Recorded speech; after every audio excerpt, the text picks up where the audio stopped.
Снеже, добар ден. Ги користиме последните сончеви зраци од денешниот ден за да реализираме линковско вклучување во живот токму од кисела вода.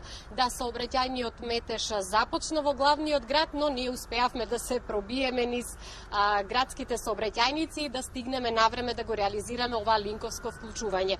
Ќе му посакам добар ден на градоначалникот на општина Кисела вода, Орце Ѓорѓиевски. Како сте? Добар ден, благодарам на прашањето и поздрав до вашите гледачи. Добро сме, привршуваат вработените со работните обврски. Ние се уште сме на работа, не сме завршиле, така да окей сме. Кога имате многу активности, секако останувате и прекувремено за да можете да ги зорганизирате сите планирани активности. Морам да истакнам дека општината е јавна институција која е сервис на граѓаните и работи пред се во нивен интерес да се детектираат проблемите на терен и да се решаваат во рамки на овластувањето на надлежноста на општината. Успевате ли во тоа? Па морам да кажам дека сме, можете и самите да видите и граѓаните тоа го потврдуваат дека доста успешно тоа го правиме изминативе 2 години.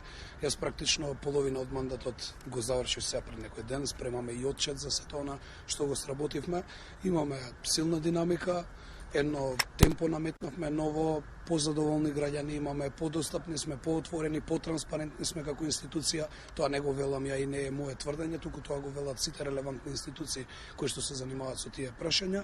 Имаме многу проекти кои што ги завршивме изминативе 2 години, многу се во фаза сега на реализација и многу нови кои што ќе ги започнеме наредниот период, така да мислам дека од една општина која што беше заспана, би рекол, долги години, успеавме некако да се наметнеме како една од поуспешните општини во Република Македонија и тоа ми е исклучително драго. Тоа не е само моја заслуга, тоа е заслуга на целиот мој тим кој што ма котрпно деноноќно работи овде и така ќе продолжиме во тој контекст и наредниот период. Проектите се многу, ние само за дел од оние проекти кои што ги реализирате ќе проговориме во следниве минути. Го споменавме на самиот почеток сообраќајот и снаоѓањето низ сообраќајниците низ главниот град, но и населените места околу главниот град. Во тек е урбана офанзива во Драчево, кое што влегува во рамки на општина Кисела вода. Се реконструираат улиците во оваа населба. Како течат активностите? Па, активностите течат со едно засилено темпо, како и останатиот дел од проектите кои што ги реализираме. Знаете како јас, кога уште пред да станам градоначалник, евидентно беше дека има сериозни оштетувања не само на улиците во Драчево, во цела Кисела вода и почнавме населба по населба етапно да ги средуваме состојбите. Црниче Пржино веќе завршивме со тоа во минатото, во населбата Драчево сега довршуваме 4-5 улици кои што ни остана од цела населба Драчево да ги завршиме.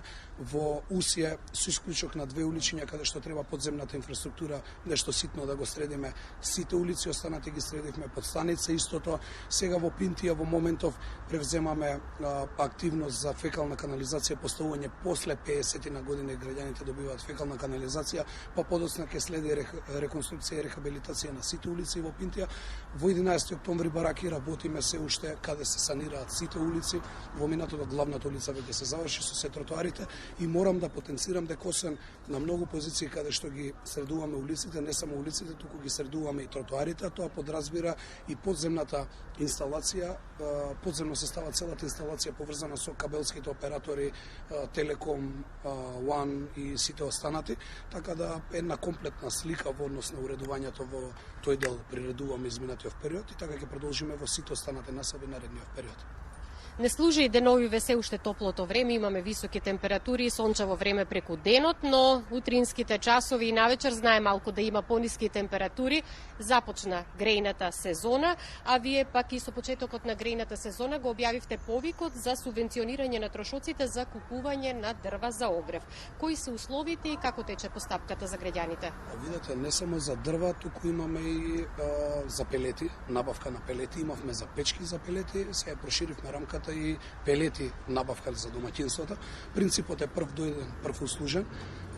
На тој начин што имаме многу сериозна заинтересираност и за дрвата, но и за пелетите.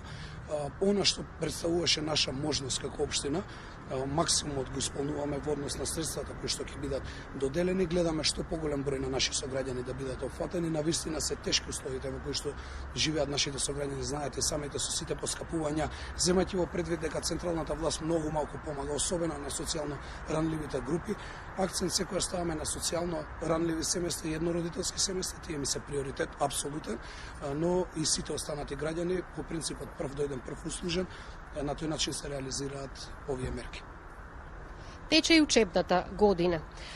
Би сакала да ве прашам какви се условите во училиштата на територија на општина Кисела Вода, затоа што и таму многу општини имаат проблеми со условите кои што ги имаат училиштата за учениците и секако ова во насока на информацијата дека неодамна Кинеската амбасада донираше таблети за општинското основно училиште Рајко Жинзифов во Драчево. Каква е состојбата со компјутерската опрема и генерално состојбите во другите училишта? Па ова што го споменавте со соработката со Кинеската амбасадата се провлекува долги години наназад. Ние имаме безпрекорно добра соработка. Училиштето кое што патеме, го споменавте, Рајко Жинзифов во Драчево, е градено трипартитен договор на времето во минатото, во времето на Марија Индурчев е започнато, во времето на покојна Беличанец е завршено изградбата на училиштето, значи таму има учествувано општината, владата во тоа време и кинеската влада со помош преку амбасадата.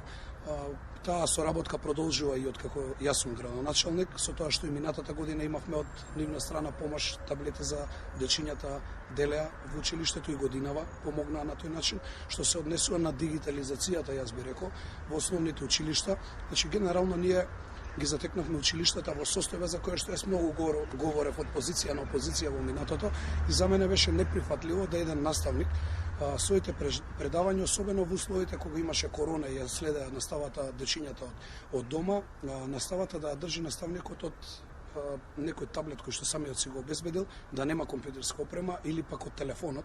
Имаше многу случаи такви.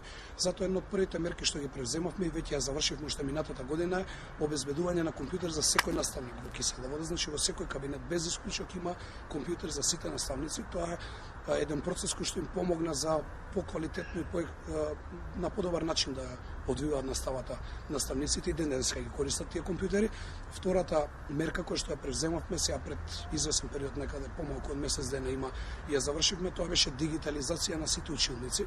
Ако во минатото постоја оние стари табли, знаете, на кои што се пишуваше со креда, сега во сите училници, буквално во сите училници во Кисела Вода, има смарт уреди или смарт табли или смарт телевизори. Мојата тенденција е секаде да има смарт табли, но тие поише чинат. Онаму каде што не успеавме да обезбедиме смарт табли, секако ни помогна, освен Кинеската амбасада, многу други амбасади, особено Француската амбасада ми помогна во тој дел, Словенската амбасада ни помогна во тој дел, повеќе амбасади се приклучија на нашиот повеќе барање ни помогна, но мојата тенденција е до крајот на мандатот оние делови кои што не успеавме смарт табли, а имаат смарт уреди и реално се одвива на полесен начин наставата, да ги обезбедиме истите со смарт табли, така да во тој дел доста инвестиравме како општина, доста ни помогнаа нашите стратешки партнери, пријатели од амбасадите и ќе продолжиме со таа тенденција и понатаму што се однесува на училиштата и останатиот дел. Изминатиот период доста обрнавме внимание и на спортот во училиштата. Едни запуштени простори, јас денеска баш и на седница во совет го споменав тоа, во услови кога нашите дечиња во минатото требаше да спортуваат, да играат на партија фудбал надвор од училиштето, на часот по физичко во школскиот двор, мораше да играат на земја или во калови. Сега, изминатиот период, доста обрнавме внимание на тој дел. Сега во моментов се врши целосна реконструкција во Кирил Печиновиќ на спортското игралиште и фудбалско и баскет позади. Правиме и едно игралиште за одбојка, во Круме Кепески завршивме, во Партенија Зографски, во Драчево се инвестира во училиште, така да генерално вложуваме многу и во тој дел. Она што го планираме за зимскиот распуст е конкретно во Кирил Печиновиќ училиштето, реконструкција на тоалетите во училиштето и некои други зафати, но тоа ќе биде за време на распуст. Тргнувајќи од центарот на градот, па кон Драчево, река на автомобили се слеваат низ сообраќајниците, а главна сообраќајница е булеварот Борис Трајковски, на кој што во моментов трае се уште реконструкцијата, чија што завршница граѓаните ја очекуваат, нели веќе подолго време, долго време трае реконструкцијата. Се гледали крајот? Видете, булеварот веќе, како да кажам, смешно да го дискутираме, Ајфелова кула да се градеше, да се градот ќе изградеше. Многу долго време одзема од животот на граѓаните. Тоа е поврзување кое што спојува 100.000 жители таму. Зашто велам 100.000? Не е само Драчево. Во прашање Долно Лисиче, во прашање Батинци, Студеничани, Зеленикови, сите останати кои што гравитираат на тој дел. Таму, нели и до Пинтија, нормално се засегнати граѓаните, бидејќи на тој потек постојано се работи. Она што ние како општина, тоа не е да се разбереме прво ингеренции на општина Кисела Вода. Јас побарав, ако не можат градот Скопје да се справат со проблемот, да не ги предадат на нас ингеренциите. Јас тврдам одговорно дека можеме поекспедитивно да завршиме работата. Додека имавме, би рекол, покоректни односи со градот Скопје, учествувавме активно во преговорите и сите експроприации кои што се направени до сега. Првиот километар од Пинтија према Драчево, во сите експроприации учествувавме јас и мојот тим кој што беше задолжен за тие прашања. За жал, од непознати причини кај градоначалничката и незините соработници нема некако интерес да седнеме и една средба да направиме, да видиме докаде сме, што треба да помогнеме во тој дел. Таму останатиот и да не сакаат да го предадат на општина Кисела Вода. Ние да го доработиме, не сакаат и да се вклучиме да помогнеме. Така да јас излезот од таа голгота, но и голготите кои што се поврзани со сообраќајниците, треба градот да ги сработи, требаше да ги сработи досега. Сметам дека уште одреден период ќе одземат од времето и нервоза ќе предизвикуваат кај граѓаните, но верувам дека во некоја брза иднина во која што ќе дојдат подобри времиња, ќе има подобра соработка со некои нови луѓе, ќе може да се сработи сето тоа поекспедитивно. Да се надеваме дека и овие незавршени проекти најбрзо ќе бидат реализирани.